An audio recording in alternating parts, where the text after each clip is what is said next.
Taylor, man. KJ, what's going on, bro? What's good, bro? How you doing? I can't complain, man. Listen, for those that don't know, KJ be acting Hollywood. So for him to be here today, I'm not gonna lie. It's a special occasion. All right, man. So we gonna dive into it, man. Quick background, man. Kind of tell everybody your name, age, grade, classification, all those things. KJ Taylor, class of 2027. 18 years old, just turned 18 in March. And I Word. go to Carolina International. I'm a junior. Word up. Rising senior. Yeah, big year That's coming up. right. Big year coming Big up. year. Word. Yeah, man. This dope. For those that don't know, I know KJ since the fifth grade, bro. So this kind of hit a little different.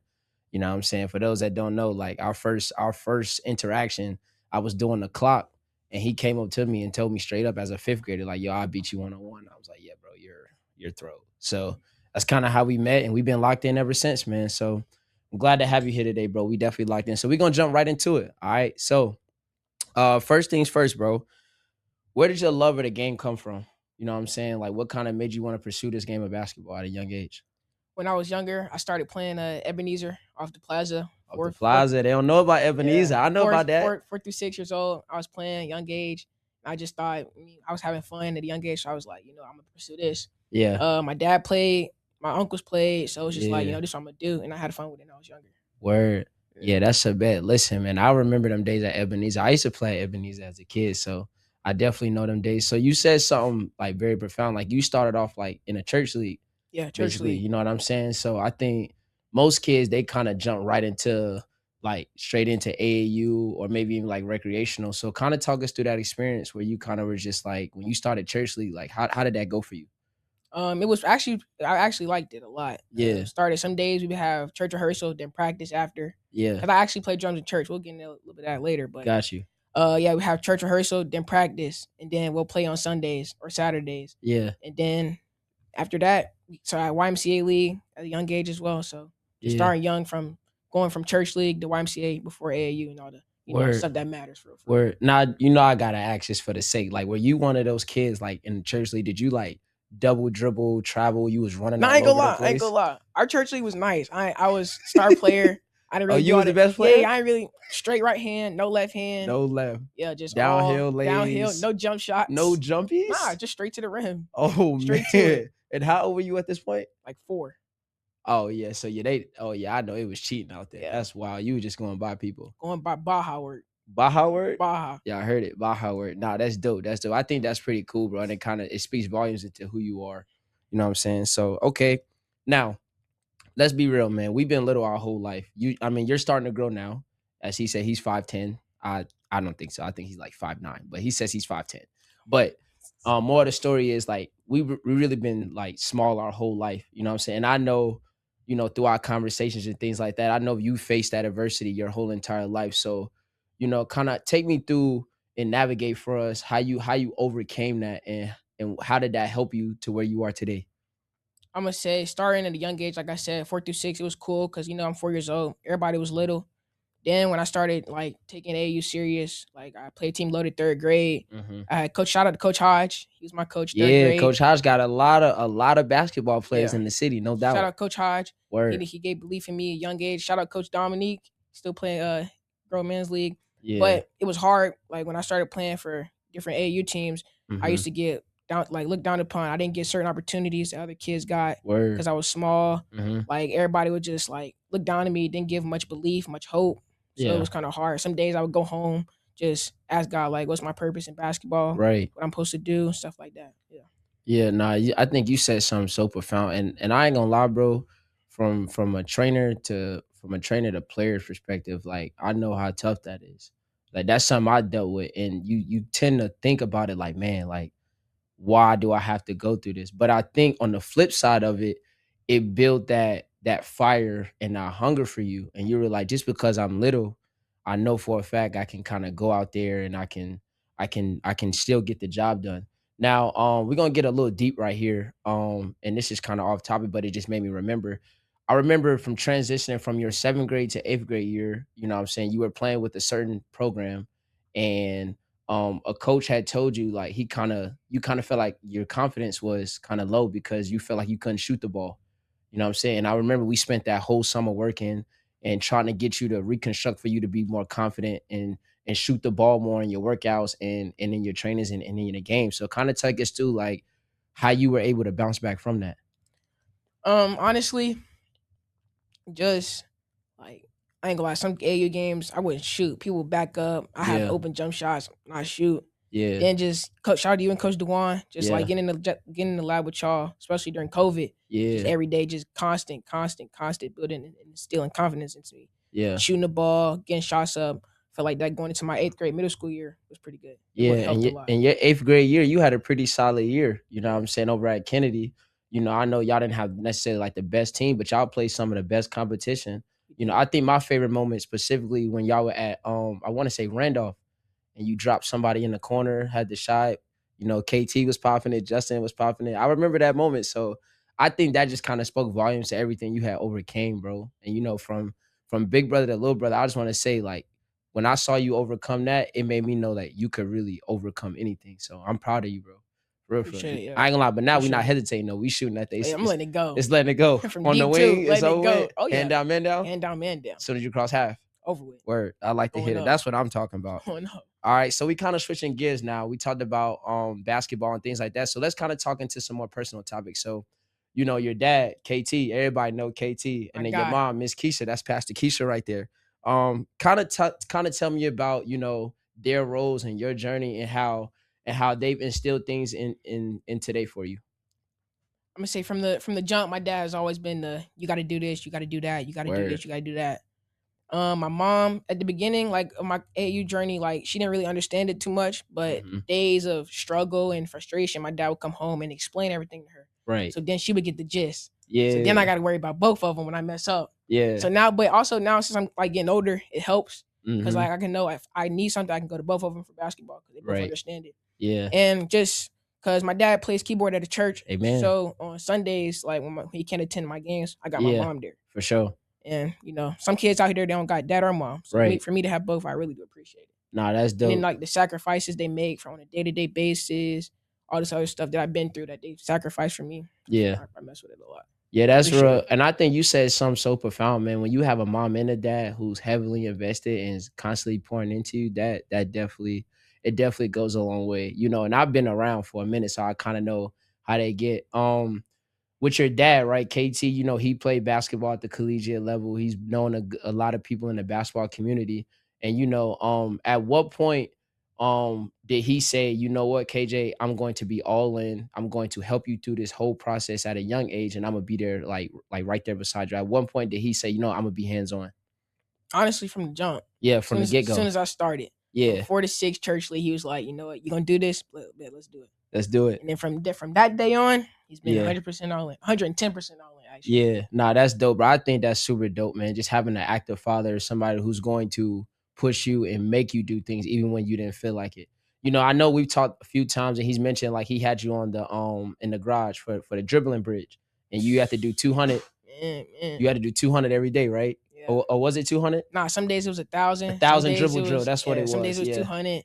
yeah, Just like sometimes, like during COVID, it was like really, really bad. You had to stay in your house. It would yeah. make me go in the garage And you 1,000 had times. to do it. Yeah, like It was 1,000 like times. non-negotiable. If you didn't do it, like it was Punishment. consequence. Yeah, punishment. That's real life though. I think But that's super now dope. I'm glad I can dribble. Yeah, you got a left hand. Yeah. You can go both ways. So nah, that's super dope, man. I definitely love that, man. So let's kind of shift gears a little bit. We mentioned earlier in the episode, you said that you know you play drums and stuff, and I think that's a good hidden talent because a lot of people can't be versatile like on the court and off the court. So I know that you play drums heavily inside of the church, and kind of talk about that experience and kind of tell us, you know, how your journey is with God and things like that.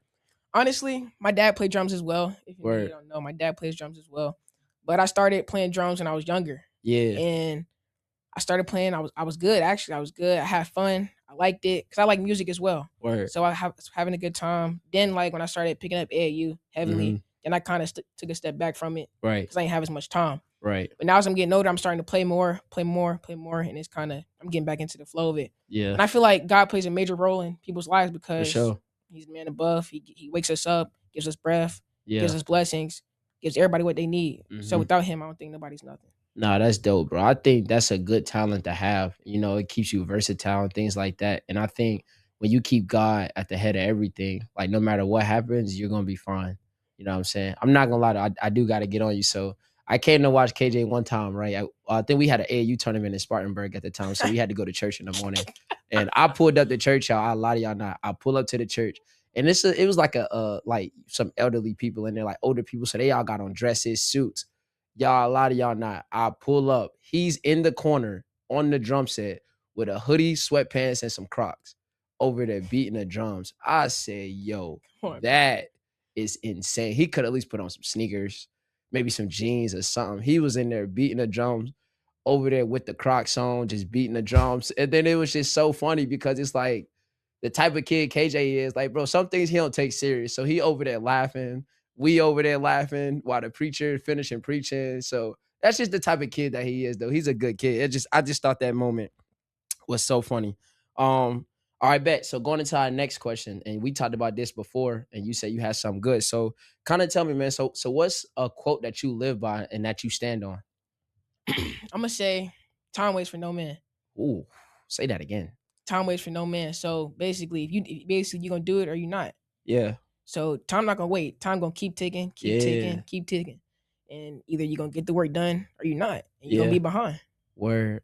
Y'all heard it. Time waits for no man. So you better get to it. Don't stand, don't watch. You better listen. Time waits for no man. I told my AAU team that in practice last night. Like, yo, bro, y'all continue to sit around and not get to it. Guess what? It's gonna be other kids that's gonna surpass y'all. So that's real. That was right on time. All right. Now to the best part of the pod. Here we go. We got the hot takes, aka full court press. Today, I ain't gonna lie, we got some good questions. All right, so how this works, I'm actually 3 questions, and you just give me your honest assessment. I'm not gonna lie. Episode 1 so far is probably the craziest still. So you may top that. I don't know. I feel like we got some good questions. Yeah, let's do it. Let's do it. All right. This is gonna start a lot of drama. All right, we got 3 players: Kobe, Bron, KD. You got to start one, bench one, cut one. Before you answer, I want you to think thoroughly, because if you say the wrong thing, they're going to roast you. You said Kobe, KD, Bron? Kobe, KD, and Bron. You got to start one, bench one, cut one. I'm starting Kobe off the muscle. Damn, I ain't gonna lie. I'm benching Bron. KD got to go. And no, but listen. The only reason why I say that is because LeBron is like a mini Jokic. He can give you a double or triple double any given night. Word. Especially when he was not 40 years old, 25 to 30. He can give me 25 points, 10 boards, 10 assists. Right. But KD just really, all he do is really score for real. Yeah. So that's why I'm gonna say. He gotta go. Yeah, I'm gonna say start Kobe, bench LeBron, KD gotta go. Hit the portal. I ain't gonna lie. I would be real. I agree. I would start Kobe because I'm a Kobe fan. So I'm taking Kobe. Bron can definitely come into the game because it's not going to be a drop off, because I know he's going to uphold in every category when Kobe get tired. KD, you got to go, my boy. Because I ain't going to lie, you kind of remind me of Kawhi. Like, you don't know if you want to come out there and really just hoop for real, or you want to put on a fashion show. But don't get me wrong, though. KD nice. Don't get me wrong. KD nice. is nice. I'm not taking that away. I've never seen him go for a triple. But, bro, I just can't, like, in that 3 right there, I can't afford to get rid of Bron. And I'll be disrespecting Kobe. Yeah. Like, so KD, I love you, but you got to go, my boy. KD got to slide. Hit the portal. You got to go. Portal game. All right, bet. Here's where it's getting interesting. All right. In a 5-on-5 game, right? You got a team, I got a team. Me versus you, right? Who wins the matchup and what's your stats? I'm winning the matchup. Let's start there. I'm winning the matchup. And I feel like against Percy, I'm going to get some fast court layups, some catch and shoot trays, and then some off the ball screen trays. Then I'm gonna just raise over you and shoot. So I'm gonna say, I'm gonna go 20, how many points you getting? You finna hear. I'm gonna give 20 points. I'm gonna go 5 rebounds, 7 assists, like 3 steals. I'm picking you up full court, 94 feet. I'm gonna get like 3 steals, and then maybe 2 blocks. You don't think it's sweet? Give me that. Oh my goodness, that's my stats. So you're giving me 20? Yeah, it's gonna be a career game on you. America. He's lost his mind again. This is crazy, bro. So you think you're dominating the matchup? I am. I'm dominating the matchup. All right. Can I give you my personal? Let's do it. Let's hear it. I bet. So if we play in a 5-on-5 game and you decide to pick me up full court. Yeah. All right. I'm going to be real. And this is no disrespect to you as a player or as a person. If you pick me up full court, I'm getting 28 points, 6 assists, 5 steals, 3 rebounds, no turnovers. You are dead. The moment that you feel like you're gonna pick me up full court, oh my God, I'm not even gonna use a ball screen. I'm gonna go right by you and I'm gonna get to the Baja. And then on top of that, you really not even ready to really finish in the first half because you're gonna have 2 fouls by just you reaching in the back court. Yeah, so you lost your mind, bro. But you giving me 20. I'm be real. On the honest opinion. Like honest opinion. I'm giving you maybe 8 points because I'm not gonna lie, because I'm gonna fall asleep probably twice on the backside because you ain't hitting no shots. So you may get 2 threes off. So that's 6. And then of course, my team's gonna be super aggressive, of course. So we're gonna foul you in the bonus and you're gonna get 2 free throws. So how you get 28 though? I gotta hear this. I'm not letting you catch and shoot threes, and I'm letting you go to the rim, I'm baiting you. We're gonna beat that mess when you go. Wait, I'm getting 28 easy because you don't like to get over ball screens. We're gonna blitz him. I can split. Please. I'm gonna use all my fouls. Like, I want you to be real though. You're gonna use all your fouls. How you gonna finish the game then? Easy. All right, I'm not getting 28. But you just told me you're gonna pick me up full court. Yeah. So if you pick me up full court, bro, I'm not like y'all. Y'all like to dance, right? Y'all like to play pretty. I'm going to make one move and put you right on my hip, and you're gonna be calling for help the entire game. I ain't gonna lie, you're not getting 28. I say 15, 20, not 28 though. Bro, I'm getting 28 easy. The way in y'all generation, the way y'all play defense and the way the refs, oh my God, I'm shooting at least 10 free throws. Easy. That's fair. Come and maybe on, man. 2 catch and shoot threes. That's it. Yo, bro. Think about it, person. Think about it. I thought about it. I made the question. Wait, so how you getting 5 steals? You gonna rip me 5 times? Yes. Please. You gonna look over there, coach, I'm tired. I need one. I'm gonna take the ball. So we might gotta put this to the test. We'll put this to the test. All right. Last one. All right. If your mom and dad had to rank you and your siblings 1 through 3, so you, Hannah, and London, right? Who's at the top? So give me 1 is at the top and 3's at the bottom. Wait, like, 1 being the worst? 3's the worst. Like if they had like a favorite list, it'd be 1, 2, 3. Who they picking? I ain't gonna lie. Everybody in my family say I'm the golden child. everybody say that. I don't know why, but everybody say that. So I'm gonna put myself at the top. Okay. And then between my 2 sisters, I ain't gonna lie. I'm gonna put Hannah second and London on the bottom side, on third. Why would London go last? And the only reason I'm gonna say London's gonna go last is because she's the youngest, so she's still like filling everything out, learning the way of life. But me and my sister have been here for like way longer than she has, so we already know what to do. So our parents kind of tend to us a little bit more than her. Not say they tend to us more, but we understand more than her. So that's why I'm gonna put Hannah second, London third. I think that's a valid list. I would just make one tweak. I would put you at the top because they do make you the golden child. Yeah, I promise you they do. If you ever seen Miss Keisha, look, listen, when it comes to her son, yo, KJ does no wrong. KJ could turn the ball over 5 times, and you know what she'll say?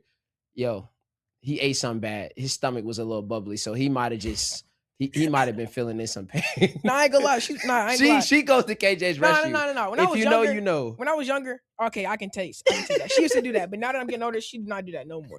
She don't do that no more. Nah, fact. So I would put you at the top, and I would put London there in 2, and then put Hannah at the bottom of the list. Nah. Hannah, I ain't gonna lie. London always has a soft spot, bro. You can't be mad at London for too long. She's the youngest. You know what I'm saying? She's in elementary school. You can't really be mad at London for too long. Hannah, she'll get on your nerves. Like the other day we was at Chick-fil-A and it took her 10 years to park. Yeah, bro. That right there make me tight. Yeah. So that's what's up. That's dope. All right. Last thing we finish up with, man. What advice would you give out here to the youth or anybody that's in your shoes? And it could be basketball related, life related, however you see it. Like, what advice would you spread to somebody and say, hey, you know what? I want you to hear this. I'm gonna start with saying, God rest his soul. My grand uncle Buddy, he used to tell me when I was younger. I remember him telling me this. He told me, he said, run your own race. Run your own race. Basically, you on your own lane. Don't worry about the next man or some person beside you. Just stay in your lane, stay the course, and trust the process. Word. That's dope, man. And also think for any kids that's like young, not getting much play time or like going through something mentally with basketball, just talk to God, honestly. I feel like talking to God is a very, very good outlet to release your problems and tell them what's going on. And also stay in the gym. Word. Got to stay in the gym. Well, man, look, we appreciate y'all tapping in with us, man. Episode 3, we went crazy today. Not gonna lie, hot takes. This might have been my favorite hot take. I'm letting y'all know we gonna clip that. That's probably gonna be the first clip we drop. coming into this week. Make sure y'all stay tuned, man. Listen, Motion for You, subscribe on YouTube.